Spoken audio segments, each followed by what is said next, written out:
kaan rabbi isinirraa fuudheera, kaan mana hidhaa galeera.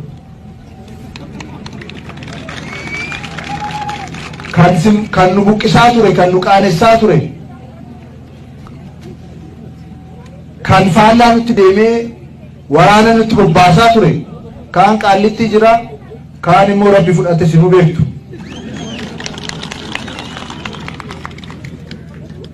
Injifannoodhaan aarsaadhaan as ga'e. Mootummaan naannoo Oromiyaa injifannoo kana lafa qabsiisuudhaaf kallattii maraan jiruuf jireenya uummata keenyaa jijjiiruudhaaf karoorsee xiyyeeffatee hojjechaa jira. Karoora isaa keessatti dhimmi murteessaan carraawwan Oromiyaa keessa jiran tokko tokkoon baruudha, hubachuudha. Carraawwan sana immoo karoora qopheessee hojiitti hiikuudha. Akka Harargeetti carraa guddaan jiru tokko Jimaadha, kuduraaf muduraadha.